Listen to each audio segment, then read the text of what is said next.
A weapon so powerful, it once hung a demon in the sky for 1,000 years. So dangerous that even the gods who helped build it were afraid to watch it fired. And so absolute in its authority that it has only ever been stopped by one being in the history of Hindu mythology, the god who created it. This is the Trishula.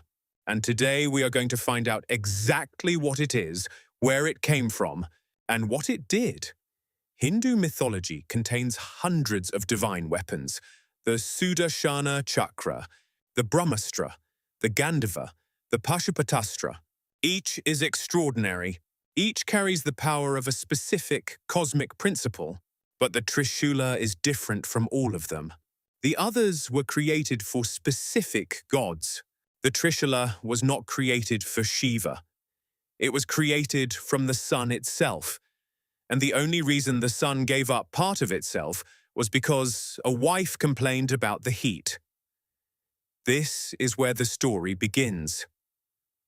Surya, the sun god, was married to Sanjana, the daughter of Vishvakarma, the divine architect, the master craftsman of the gods, the being who built everything the gods needed and could not build themselves. Surya was brilliant in the most literal sense of the word.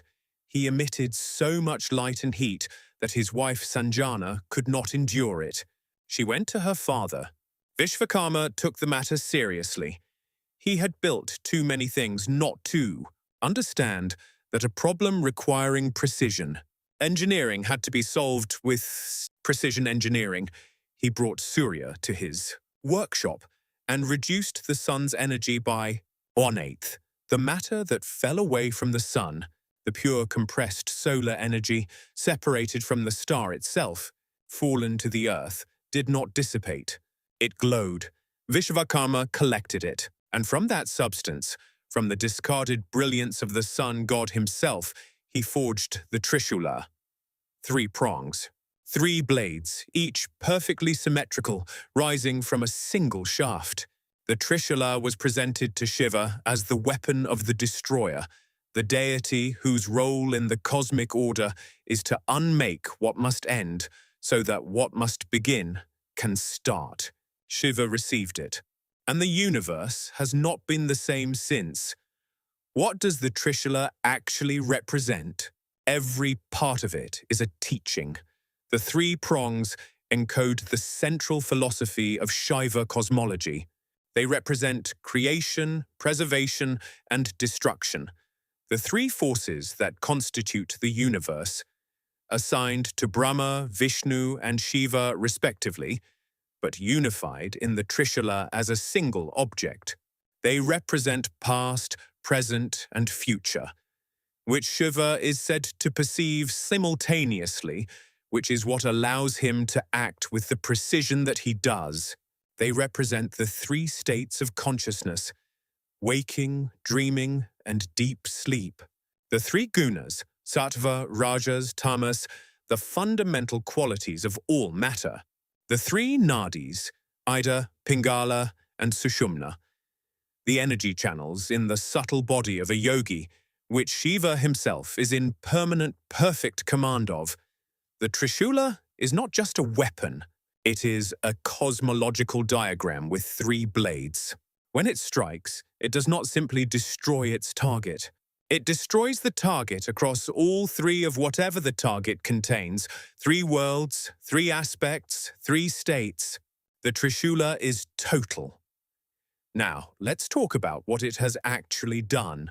The most devastating single use of the Trishula in Hindu mythology is the destruction of Tripura, the 3 cities of the demon brothers, Tarakaksha, Kamalaksha, and Vidyunmali. Their story begins with grief and revenge. These 3 were the sons of Tarakasura, a demon of extraordinary power who was ultimately killed by Kartikeya, Shiva's own son. The brothers, devastated by their father's death and determined to surpass him in power, went to Brahma and performed tapas, austerities so severe, so prolonged, and so committed that Brahma could not refuse them. They fasted for thousands of years. They stood in fire. They severed their own limbs as offerings, and Brahma appeared. They asked for immortality. Brahma refused. Nothing born can escape death. They considered their options and arrived at something that seemed cleverer than immortality. 3 cities, indestructible, floating in heaven, earth, and the underworld, made from gold, silver, and iron respectively. The cities could only be destroyed when all 3 aligned in a straight line, which happened once every 1,000 years, and only then by a single arrow. They believed no one could satisfy all these conditions simultaneously. They had forgotten who they were dealing with their cities secured. Tarakaksha, Kamalaksha, and Vidyunmali became the most powerful beings in creation. They conquered the heavens. They drove out the gods. Brahma, Indra, Vishnu, all fled before the brothers' armies. The 3 cities floated above everything, fortress palaces of impossible architecture, the world below them unable to resist. The gods came to Shiva. Shiva agreed to help, but he required something extraordinary, a chariot built from the universe itself. The gods assembled it. The earth became the chariot's body. The sun and moon became its wheels. Mount Meru became the bow. Vishnu himself transformed into an arrow, the most powerful being in the Vaishnava tradition, becoming a projectile for the Shiva one, because the situation required nothing less than everything. Then Shiva waited. For 1,000 years, the 3 cities floated in their separate planes. Shiva waited, perfectly still, for the moment of alignment. And when the alignment came, when Tarakaksha's gold city in heaven, Vidyunmali's iron city in the underworld, and Kamalaksha's silver city on earth moved into the same line, Shiva raised the Trishula. In one version, he fired a single arrow, charged with the energy of all the gods, and the 3 cities burned simultaneously. In another, and this is the version recorded in Tamil literature that predates many Puranic accounts, Shiva simply smiled. That was it. The 3 cities were ashes before the arrow was released. The Trishula had not even moved. The weapon doesn't need to be fired if the wielder is sufficiently present. This moment earned Shiva the name Tripurantaka, the destroyer of Tripura. He danced the Tandava on the ruins of the 3 cities. The gods watched from a safe distance. The Andhaka battle is different in character, but equally instructive about what the Trishula is. Andhaka was born from Shiva himself, born from darkness and sweat, when Parvati playfully covered Shiva's eyes, plunging the world into momentary blindness.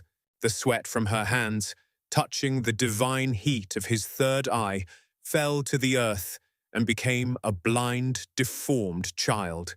Shiva, recognizing the child as born of his own substance, gave him to the demon king Hiranyaksha to raise.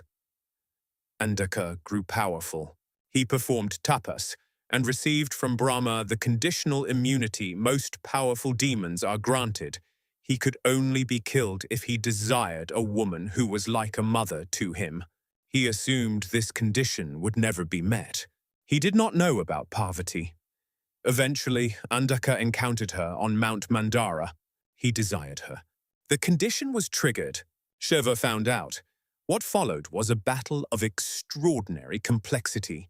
Andhaka's army was enormous, and Andhaka himself had a power that made ordinary combat almost impossible. Every drop of his blood that hit the ground became a full copy of him, with all his strength, all his boon-given invincibility. Shiva struck him, and the battlefield filled with Andhakas. The Trishula was impaling demons as fast as they multiplied.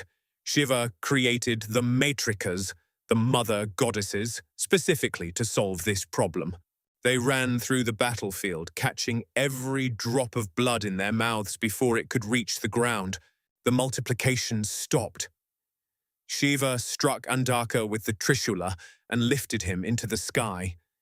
Impaled on the 3 prongs, suspended above the earth, unable to die, And there Andhaka hung, for what the texts describe as a very long time, suspended on the Trishula, exposed to the sun's heat, washed by rain, his body slowly purifying through proximity to the weapon that held him. The Trishula does not simply pierce, it purifies. Its solar origin burns away what must not remain. Eventually, Andhaka, hanging on the prongs, began to understand. He understood that Shiva was his father. He understood what he had done and why it had led here. He began to praise Shiva, not to escape, but because he finally saw clearly. His blindness, which had been both physical and philosophical from the beginning, was cured not by medicine but by the Trishula itself. Shiva lowered him, healed his wounds, made him beautiful, gave him a position among his closest attendants. Andhaka, the blind demon who had lusted after his mother and led armies against heaven, became Bringi, one of Shiva's Ganas. He prostrated before Parvati, who accepted him as her son. This is the Trishula's full range. It can destroy 3 floating cities with a single arrow or a single smile. It can impale a demon across multiple dimensions, and it can purify the being it holds for long enough that the demon becomes a devotee. The Ganesha incident is brief but necessary to understand the Trishula completely, because it reveals what the weapon does even when Shiva wishes it had not. When Shiva returned from one of his long meditations, he found a boy blocking his path. A boy Parvati had created from clay, brought to life and assigned to guard her while she bathed. The boy had been told to let no one pass. Shiva was not recognized. The boy held his ground. Shiva tried to reason with him. The boy refused. Shiva, sensing that this was not an ordinary child, sensing something more, struck with the Trishula. The boy's head was severed instantly. Parvati's grief was total. She threatened to unravel creation. The gods intervened. Shiva's troops found the first living being they could, an elephant, and brought Ganesha back to life with the elephant's head.